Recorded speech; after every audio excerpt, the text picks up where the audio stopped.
Alrighty, folks, thanks for checking in once again for the daily forecast video for August 2nd, 2011.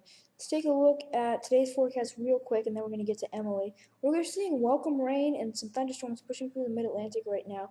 We could see an isolated strong to severe thunderstorm later this afternoon in the southern mid-Atlantic, although I'm not overly worried.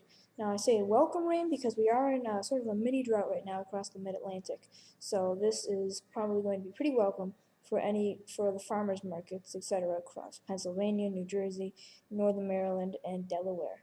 Now, into southern New England, it's going to be actually a little bit warmer than some of the areas getting affected by the rain, upper 70s, low 80s.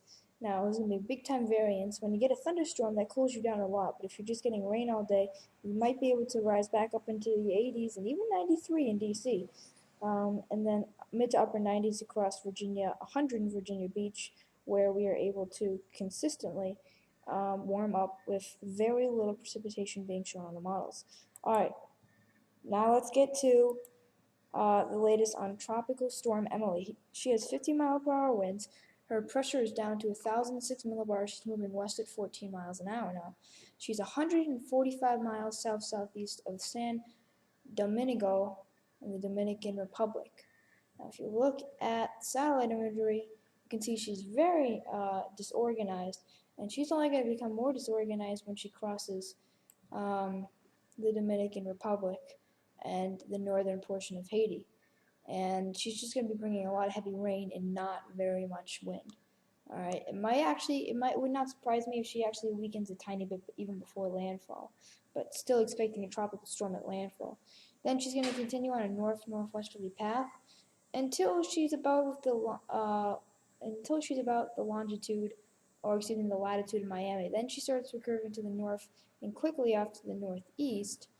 And thanks to the way the coastline of southeastern United States is shaped on the Atlantic side, she will miss the U.S. entirely, going at least 50 miles offshore and then heading offshore of North Carolina. But what impacts will we see? Well, here's what I'm looking at right now. She passes offshore. We're likely going to be seeing East Coast beaches. Some of them will be closed. There's going to be very deadly rip currents. I'm not worried about the wave action as much as I am the rip currents, because a big wave comes through 4 to 8 feet. Yeah, I mean, you can get a concussion, you can get a dislocated shoulder, but a rip current can pull you out to sea, and rip currents are very, very deadly, and it's one of the #1 killers of beaches on the East Coast. So stay out of the water if the lifeguard. Just do what the lifeguards say, okay? Because they went through a lot of training and they know what to do. 4 to 8 foot waves, rip currents. Some areas on the North Carolina Outer Banks could see even a little bit higher than that. And of course, some areas might see only 3 or 4 foot waves. But I'm very worried about the rip currents for the East Coast, so you need to stay tuned. Stormtopia for that. For surfers, your heyday looks like great waves. They won't be too big, but know your limits. All right, guys, that's it for now. Peace out.